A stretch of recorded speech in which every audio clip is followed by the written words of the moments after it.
बहुत लोगों को नहीं पता कि लॉजिक भी एक सब्जेक्ट होता है। तो उसमें दो सब्जेक्ट ने ना मेरी अटेंशन ग्रैब कर ली। एक था साइकोलॉजी और एक होता है लॉजिक। इन दोनों सब्जेक्ट में ना मुझे इंटरेस्ट आने लगा। रिजल्ट जब मैं देखने गया वो भी बड़ा फनी इंसिडेंट है। 3rd डिवीजन वाले देखे, उसमें भी नाम नहीं था। फिर 2nd डिवीजन देखा, उसमें भी नाम नहीं था। 1st डिवीजन में मैं गया ही नहीं, वहाँ मेरा नाम था।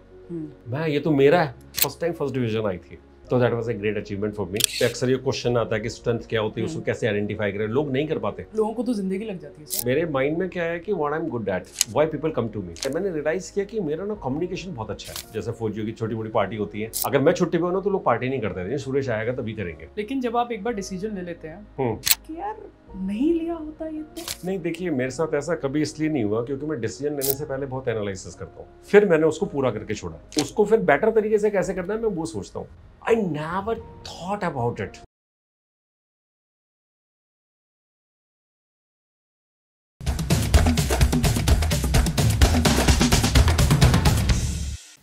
Hello and welcome to the Sunday Monday show. आज के दौर में हम बात करते हैं इमोशनल वेलबींग की, मेंटल वेलबींग की, इमोशनल इंटेलिजेंस की। और इसी टॉपिक को और ज़्यादा एक्सप्लोर करने के लिए हम पहुंचे दिल्ली, जहां मिले हमें हमारे आज के गेस्ट सुरेश कुमार जी। सुरेश कुमार जी एक एक्स एयरफोर्स ऑफिसर हैं और आज की डेट में वो एक लाइफ कोच हैं। ये कॉर्पोरेट में कोचिंग करते हैं और ये इंडिविजुअल लोगों को भी कोच करते हैं। ये एक हैंड राइटिंग एक्सपर्ट भी हैं। सुरेश कुमार जी ने अपनी कोचिंग करते करते लोगों के बारे में जानते जानते एक बुक भी लिखी है, फियर्स के बारे में। अगर आपको टाइम मिले तो ज़रूर पढ़िएगा। Enjoy the show. सर, अभी तक हमने बात करी आपकी एयरफोर्स की जर्नी के बारे में, बहुत थोड़ी सी बात करी क्योंकि मुझे ज़्यादा इंटरेस्ट है जो आप अभी कर रहे हैं करंटली। आप ट्रेनिंग में हैं, आप मेंटल हेल्थ ट्रेनिंग करते हैं, आप कॉर्पोरेट कोचिंग करते हैं। एयरफोर्स से मेंटल हेल्थ ट्रेनिंग में कैसे आए सर? ये एक बड़ा इंटरेस्टिंग किस्सा है कि मैं पूना मेरी पोस्टिंग हुई 2000 में जी। तो उस टाइम पे क्या ना, मैंने एक बुक पढ़ी। तो बुक थी written by Tony Robbins, is a great coach in the world. And उसकी बुक थी अनलिमिटेड पावर। और वो मैंने पहली बुक थी जो कंप्लीट पढ़ी थी, जो सेल्फ हेल्प टॉपिक पे होता है। समहाउ आई गॉट इंटरेस्टेड, मुझे ना उसमें इंटरेस्ट आने लगा। तो बुक मैंने पूरी पढ़ी तो मुझे ना थोड़ा इंटरेस्ट आने लगा जी। तो अब उसके बाद में क्या किया कि मैंने अपनी ना 13 साल के गैप के बाद ना दोबारा पढ़ाई शुरू की, जो मेरे लिए एक बहुत बड़ा माइलस्टोन साबित हुआ। अब मैं पहले उस टाइम पे मैंने नहीं सोचा था कि मुझे ट्रेनर बनना है या मुझे कोचिंग में जाना है। उस टाइम कुछ नहीं था मेरे दिमाग में। जी। मेरे माइंड में सिर्फ ये था ग्रेजुएशन तो कर ले, कम से कम एयरफोर्स में है, पूना में पोस्टिंग है। पूना को बहुत बड़ा प्लेस माना जाता है एजुकेशन पॉइंट ऑफ व्यू से। और हमारे एयरफोर्स में कहते हैं जिसने पूना में रह के पढ़ाई नहीं की ना, वो कभी कुछ नहीं कर सकता। अच्छा। हाँ, तो मैंने कहा एटलीस्ट ग्रेजुएशन तो कर ले। जी। तो ग्रेजुएशन में मैंने कहा सिर्फ डिग्री के लिए नहीं करना, सीखने के लिए करना। ये मेरा माइंडसेट था। वो जो हेल्प बुक टाइप की कुंजियाँ जिसे बोलते हैं वो लेके पास हो जाओ, डिग्री ले लो, मुझे मैं कहा वैसे नहीं करनी, मुझे नॉलेज के लिए करनी है। तो फिर मैंने पूरा सिलेबस छाना। तो उसमें दो सब्जेक्ट ने ना मेरी अटेंशन ग्रैब कर ली। एक था साइकोलॉजी और एक होता लॉजिक। सरप्राइजिंगली मैंने कितने लोगों से बात किया, उनको पता ही नहीं कि लॉजिक भी एक सब्जेक्ट होता है। बहुत लोगों को नहीं पता। तो मैंने इन दोनों सब्जेक्ट में ना मुझे इंटरेस्ट आने लगा। इसके अलावा भी जैसे इंग्लिश, हिंदी, हिस्ट्री वगैरह भी सब्जेक्ट थे, लेकिन मैंने ना इन पे बहुत ज़्यादा ध्यान दिया। बाकी तो चाहे हिस्ट्री है तो एक बार पढ़ लिया, फैक्ट वगैरह याद हो जाएंगे। इंग्लिश का वो ग्रामर टाइप का वो कोई बहुत ज़्यादा हेक्टिक नहीं था, लेकिन मैंने इन पे बहुत ज़्यादा टाइम स्पेंड किया क्योंकि दोनों ही नए थे। और मुझे ना इसमें इंटरेस्ट आने लगा, मुझे बहुत इंटरेस्ट आने लगा क्योंकि मैं एक सिटिंग में 2 तो 3 घंटे बैठ कर पढ़ता था। तो बहुत इंटरेस्ट आने लगा।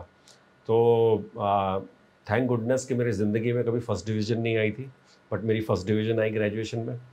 वो रिज़ल्ट जब मैं देखने गया, वो भी बड़ा फ़नी इंसिडेंट है कि मैं रिज़ल्ट देखने गया तो देखा, पहले तो मैंने देखा उन लोगों का नाम देखा जिसका रिज़ल्ट डिक्लेयर नहीं था। मैं कहा शायद मेरा इसी में नाम हो, उसमें नाम नहीं था। फिर मैंने 3rd डिवीज़न वाले देखे, उसमें भी नाम नहीं था। फिर 2nd डिवीज़न देखा, उसमें भी नाम नहीं था। फिर अपर 2nd डिवीज़न 55% एंड अबव, वहाँ पे देखा, वहाँ पे भी मेरा नाम नहीं था। 1st डिवीज़न में मैं गया ही नहीं। मैंने फिर दोबारा चेक किया, फिर डरते डरते मैंने 1st डिवीज़न में देखा, वहाँ मेरा नाम था। तो मैंने एक बंदे से पूछा, मैंने कहा ये रोल नंबर कौन सा लिखा हुआ है? कहता है कि ये नंबर लिखा हुआ है, मैं ये तो मेरा है। तो उसने अजीब किसी नज़रों से मुझे देखा कि यार खुद पढ़ रहा है, फिर मुझे कि वो क्यों बोल रहा है। मैं कहा एक्चुअली चश्मा नहीं था, मुझे ठीक से दिखाई नहीं दे रहा, तो मैंने ऐसे बहाना बनाया। एंड बिलीव में मैं कैसे स्कूटर से यूनिवर्सिटी से अपने घर तक पहुंचा, मतलब उछलता कि मेरी ज़िंदगी में फर्स्ट टाइम फर्स्ट डिवीज़न आई थी। तो that was a great achievement for me. Then Tony Robbins की जो मैंने बुक पढ़ी थी उससे मेरी बहुत लर्निंग हुई। जैसे उसमें एक चीज़ मैंने रियलाइज़ किया कि लाइफ में वो करो which you love to do, जो आपकी स्ट्रेंथ है। तो मुझे सोनल 1 महीना लग गया ये ढूंढने में कि मेरी स्ट्रेंथ क्या है। लोगों को तो जिंदगी लग जाती है सर। लग जाती है। जैसे मैं भी कई बार स्वॉट एनालिसिस कराता हूँ कंपनियों में जाके ना, जैसे ऐसे प्रोग्राम कराता हूँ जो मैनेजरियल प्रोग्राम है, तो वहाँ पे अक्सर ये क्वेश्चन आता है कि स्ट्रेंथ क्या होती है, उसको कैसे आइडेंटिफाई करें। लोग नहीं कर पाते। मुझे 1 महीना लगा, मैंने 2-3 कॉपी भरी, मैंने हर तरह से ट्राई किया। फाइनली मतलब मेरे माइंड में क्या है कि what I am good at, why people come to me. तो मैंने रियलाइज़ किया कि मेरा ना कम्युनिकेशन बहुत अच्छा है। जैसे मैं जोक्स बहुत अच्छे से शेयर करता था। अब मेरे बिना मेरे सर्कल में कोई पार्टी नहीं होती थी। जैसे होता है ना शादी की पार्टी है, जैसे फौजियों की छोटी मोटी पार्टी होती है, अगर मैं छुट्टी पे हूँ ना तो लोग पार्टी नहीं करते थे, सुरेश आएगा तभी करेंगे, क्योंकि I used to be the life of the party. मैं जोक्स वगैरह बहुत कहता था, प्लस लोग मेरे पास ना अपनी पर्सनल प्रॉब्लम लेके आते थे और मैं उन्हें सॉल्व भी कर देता था। तो उनको मतलब मुझे लगा यार ये एरिया है ना, कम्युनिकेशन को कहाँ यूज़ कर सकते हैं। तो पहले स्ट्रेंथ पता लग गई। दूसरा स्टेप मैंने क्या फॉलो किया, इस स्ट्रेंथ को मैं कहाँ कहाँ यूज़ कर सकता हूँ। Then I brainstorm, written you can say 50 और 60 थिंग्स कि जहाँ कम्युनिकेशन यूज़ हो सकता है। Then I narrow down my focus. तो समहाउ काउंसलिंग के ऊपर ना मेरी नज़र अटक गई। तो मेरा ट्रेनिंग, मुझे पता नहीं था कि ट्रेनिंग भी कोई चीज़ होती है। काउंसलिंग का मुझे पता था, मुझे काउंसलिंग में अपने आप को एक्सेल करना है। फिर मैंने क्या किया, एज ए काउंसलर काउंसलिंग में मुझे क्या क्या चीज़ करनी चाहिए वो मैंने इंप्रूव करना शुरू किया। तो I wanted to do masters in psychology, but मेरी पोस्टिंग आ गई। अच्छा। तो मैं मास्टर तो नहीं कर पाया, लेकिन मैंने ना पैरेलल रास्ता अपनाया। जैसे एंथनी रॉबिन की बुक में एनएलपी के बारे में बताया हुआ है, that's how I came to know about NLP. तो NLP means neuro linguistic programming जी। तो मैं उसमें फिर सर्टिफिकेशन मैंने लिया, वो मैंने किया। फिर एक बार मैं अपने फ्रेंड को छोड़ने जा रहा था रेलवे स्टेशन में, वहाँ एक बुक मेरे को मिली, येलो कवर में थी, इंस्टेंट हैंडराइटिंग एनालिसिस। तो बुक मैंने ले ली और वो मैंने पढ़ा तो मुझे अच्छा लगा। तो and I become certified in that also. अब मेरे अंदर ना एक बहुत बड़ी क्वालिटी जो मुझे लगता है मेरे अंदर है, मैं इवन डिसीजन लेने में आई टेक टाइम, लेकिन डिसीजन लेने के बाद ना आई नेवर गेट बैक। जो मैंने सोचा मुझे करना ही है, then whatever it takes. लेकिन जब आप एक बार डिसीजन ले लेते हैं, जैसे मैंने मेरी पर्सनल लाइफ में मुझे ना हमेशा ऐसा हुआ है कि I have to make decisions like this. No, it doesn't work that way. For me it has always been, even moving back to India, right, मैंने I thought on it for 4 years. And when I had to make the decision, it had to be like this. So, लेकिन कभी ऐसा नहीं लगा decision लेने के बाद, when you are going through it, जो आपने डिसीजन लिया, and when you are going through the journey of that decision, कि यार नहीं लिया होता ये तो। नहीं, देखिए मेरे साथ ऐसा कभी इसलिए नहीं हुआ क्योंकि मैं डिसीजन लेने से पहले बहुत एनालिसिस करता हूँ। मैं डिसीजन लेने से पहले मैंने अपने लाइफ में जैसे एजुकेशन स्टार्ट करना हुआ, एयरफोर्स छोड़ना हुआ, ट्रेनिंग में आना हुआ, तो वो सब मैंने स्टेप लेने से पहले बहुत एनालिसिस किया था, बहुत एनालाइज किया था, हर एंगल से देखा था। लेकिन एक बार हो गया कि हाँ this is what it is, फिर मैंने उसको पूरा करके छोड़ा। जब आपने एक बार डिसाइड कर लिया कि अब यही करना है, हाँ, फिर मैं उसमें ना उसको फिर बेटर तरीके से कैसे करना है मैं वो सोचता हूँ। तो जो मुझे एनालिसिस करना होता है ना मैं प्री डिसीजन करता हूँ। हाँ, बाद में मैं देखता हूँ कि व्हाट वेंट रॉन्ग, उसको कैसे ट्रैक पे लाया जाए। Things do get wrong, but मैं छोटे मोटे जो मिस्टेक होते हैं, छोटे मोटे ठोकरे जो लगते हैं, उससे मैं अपने लार्जर डिसीजन को हैम्पर नहीं होने देता। अब जैसे मुझे ये था कि मुझे एजुकेशन बढ़ानी है, तो उसमें बहुत प्रॉब्लम आई। मेरे सेकेंड ईयर का एग्जाम पहला पेपर दे के आया, मेरी वाइफ के अपेंडिक्स हो गया and she had to be admitted in the hospital. अब मैं एग्ज़ाम दूँ, लेकिन मैं क्या मैं बता दूँ kind of crisis which I have gone through, कि मैं अपनी बीवी के पास रहूँ उसके ट्रीटमेंट में, या मैं एग्ज़ाम की तैयारी करूँ, प्लस ऑफिस भी जाना है। बट वो कहते हैं कि जब आप पॉजिटिव होते हैं ना, आपको कहीं ना कहीं से सपोर्ट मिलता है। मैं तो इस बात का मतलब इतने सारे किस्से हैं ना मेरे पास। तो मेरे इंचार्ज ने मेरे को बोला क्यों परेशान है। मैं सर बीवी मेरी हॉस्पिटल, मेरे एग्ज़ाम चल रहे, क्या करूँ। कह रहे तू यहाँ पे नाइट ड्यूटी है, दिन में अपने एग्ज़ाम दे के अपनी बीवी के पास जा, और मिलिट्री हॉस्पिटल में ना किसी को साथ में अलाउ नहीं होता रुकना। एक्सट्रीम केसेस में किसी भी पेशेंट के रिलेटिव रुक सकते हैं, एक्सट्रीम केसेस में। जैसे एक लेडी थी, उसके ट्विंस हो गए, वो अकेली संभाल नहीं पाती, तब उसकी सास को रुकने दिया था, राइट। अदरवाइज किसी को अलाउ नहीं करते। मैं मुझे तो वैसे रुकने देना नहीं है। दिन में मैं जाके एग्ज़ाम दे के आया, वहाँ से सीधा अपने स्कूटर से मैं हॉस्पिटल जाता, मिलिट्री हॉस्पिटल पूना में थे, AFMC, वहाँ जाता, वहाँ पे जाके वाइफ के साथ रहता। जब 6 बजने को होते भाई मुझे अब वापस जाना होगा, वहाँ से फिर मैं सीधा अपने घर आता, चेंज करके मेस से अपना खाना लेता, टिफ़िन लेता, फिर अपने ड्यूटी करता, नाइट ड्यूटी करता। नाइट में जो भी मेरा काम होता, फिर सुबह उठ के अगेन सेम रूटीन। तो मैंने काफ़ी इन तक किया है। तो मैं क्यों इसमें आशावादी हूँ कि मैंने क्यों क्राइसिस मैनेज किया है। जैसे मैंने ग्रेजुएशन अपनी कर रहा था, तो ग्रेजुएशन में क्या हुआ कि मैंने सब्जेक्ट तो ले लिया लॉजिक, लेकिन क्वेश्चन या लॉजिक की बुक नहीं मिलती। मैंने दिल्ली की नई सड़क वगैरह पूरी जगह देखा। फर्स्ट ईयर तो हो गया, मुझे एक आधी बुक मिल गई थी। सेकंड ईयर में बहुत सारी बुक थी, मुझे कोई नहीं मिली। और सेकंड ईयर में मुझे क्या हुआ, मैं एग्जाम दे के आ गया, मुझे ड्रॉप करना पड़ा वो पर्टिकुलर पेपर। अच्छा। क्योंकि मेरे पे बुक ही नहीं थी, मेरी तैयारी नहीं थी। तो मैंने कहा यार ये तो गड़बड़ हो गई। फिर मैं पूना में मैंने कई जगह देखा, लेकिन बात नहीं बनी। फिर पूना में बहुत फेमस कॉलेज है, फर्गसन कॉलेज, काफ़ी फेमस कॉलेज है वो। तो वहाँ पे उस कॉलेज के सामने कोई एग्जीबिशन लगा था, हम तो ऐसे घूमने गए थे। तो उसके पास मैंने कोई MK, शायद अब देखो बहुत पुरानी बात होगी, मैं एग्जैक्ट नाम याद नहीं है मुझे, कोई MK बुक स्टॉल था। तो मेरे को किसने बताया था यार वो बंदा है ना, उसके पास बुक मिल सकती है, वो मंगवा सकता है। तो मैं अपनी वाइफ के साथ गया था। तो मैंने MK बुक वाले को पूछा यार ऐसे ऐसे मेरे को चाहिए बुक, कहाँ से मिल जाएगी। अब उसने पता क्या बोला मुझे, कह रहे सर आप कहाँ चक्कर में जा रहे हो, आप लाइब्रेरी में जाओ ना, इसमें कॉलेज में जाओ, ये कॉलेज है, इसमें स्टाफ रूम में चले जाओ, कोई ना कोई प्रोफेसर होगा बता ही देगा। मैंने कहा यहाँ पे है लॉजिक का प्रोफेसर। कह रहे ऐसा यूनिवर्सिटी में सब्जेक्ट है तो कॉलेज में क्यों नहीं होगा प्रोफेसर। मैंने वाइफ से बोला तू एग्जीबिशन देख, सामने कोई एग्जीबिशन लगी थी जो हम देखने आए थे। मैं कहा मैं अभी आता हूँ। And I enter in the college. College में मेन गेट से फिर ऐसे टर्न करके जब मैं जाने लगा, पूछा भाई स्टाफ रूम कहाँ पे है। सर यहाँ से वहाँ जाओ, उधर जाओ, वहाँ पे स्टाफ रूम में। सामने ना एक लाइब्रेरी का बोर्ड लिखा था, पुस्तकालय, वो इस साइड में था। मेरे को जाना इस साइड था, मैं पता नहीं मेरे मन में क्या है, मैं लाइब्रेरी की तरफ मुड़ गया। तो वहाँ पे एक सज्जन बैठे हुए थे, मिस्टर साल्वे, मुझे नाम उनका आज भी याद है। तो उनको मैंने बताया जी मैं ऐसे ऐसे, मुझे लाइब्रेरी की बुक के बारे में पता करना है।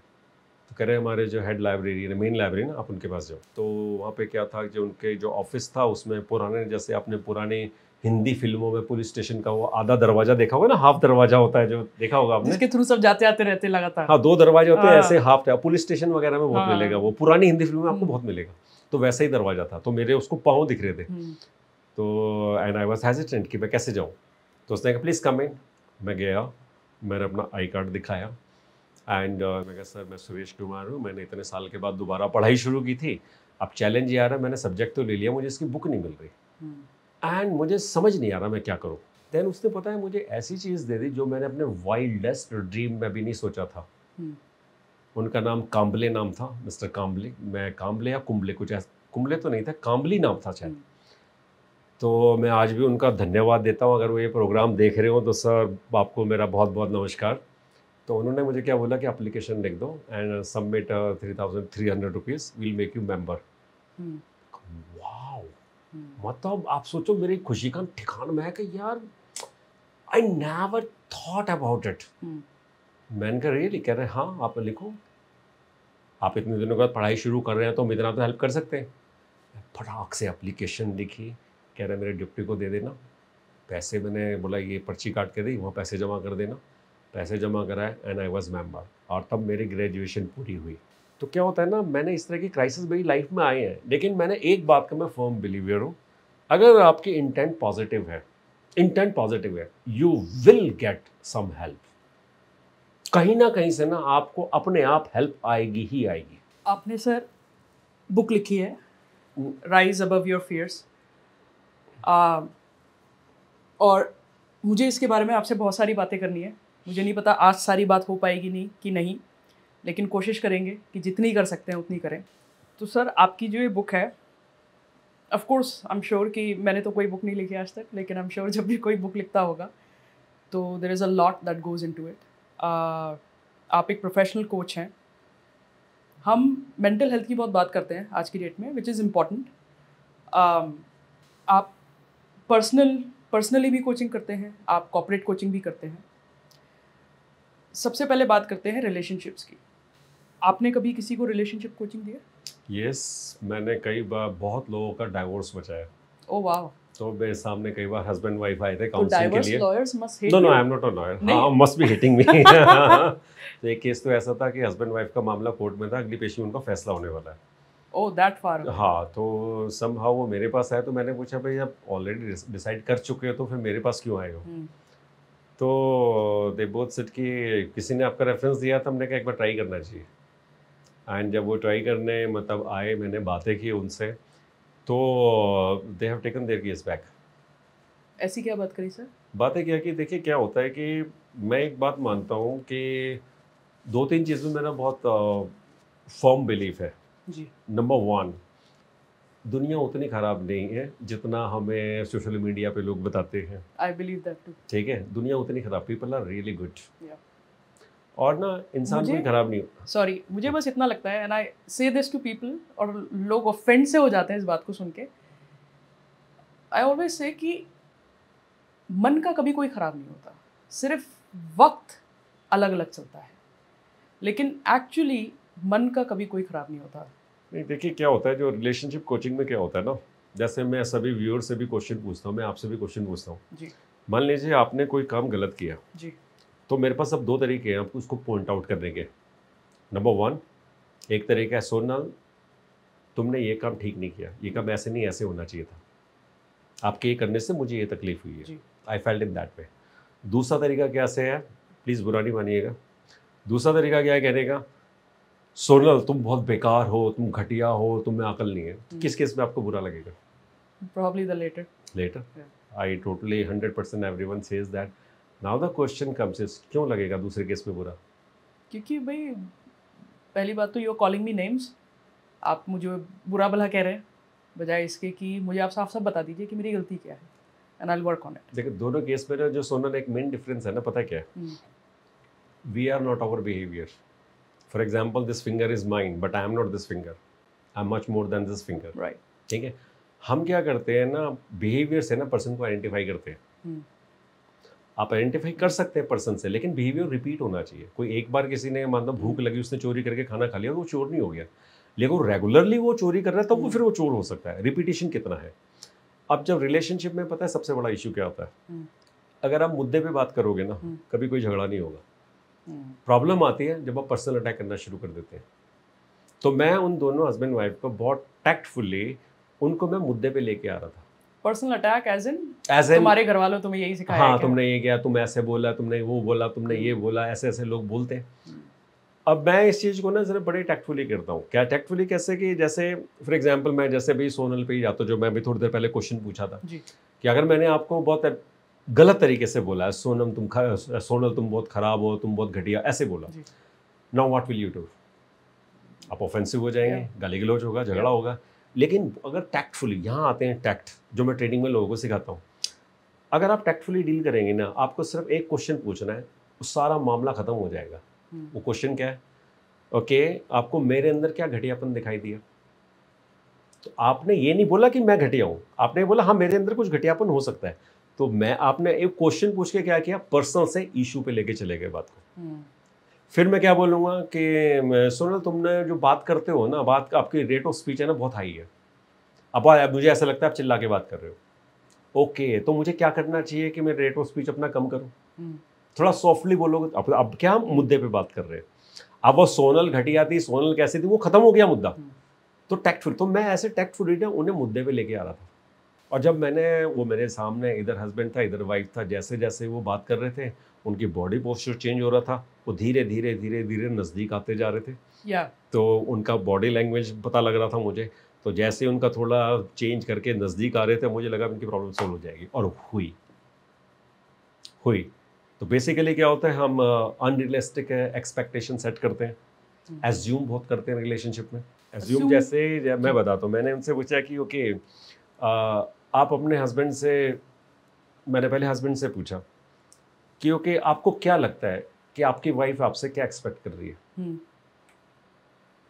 कह रहा है इसको ये एक्सपेक्टेशन है कि मैं इसको पैसा देता रहूँ, कि आने जाने के लिए रोकूँ ना, कुछ भी काम करे करे, ना करे ना करे। मैंने हस्बैंड से पूछा कि आपको क्या लगता है कि आपकी वाइफ आपसे क्या एक्सपेक्ट कर रही है? तो कहता है इसको यही एक्सपेक्टेशन है मुझसे, ये जितना मर्जी पैसा उड़ा है, जो मर्जी शॉपिंग कर रहा है, मैं कुछ ना बोलूँ, या कहीं आ जाए मैं कुछ ना बोलूँ। मैंने कहा आपका क्या यही एक्सपेक्टेशन है अपने हस्बैंड से? कह रहे नहीं, पैसा जो है जाएगा, मैं ऐसे उड़ाऊंगी तो मेरा भी तो पैसा है, वो मेरे परिवार का ऐसे मैं क्यों उड़ाऊंगी?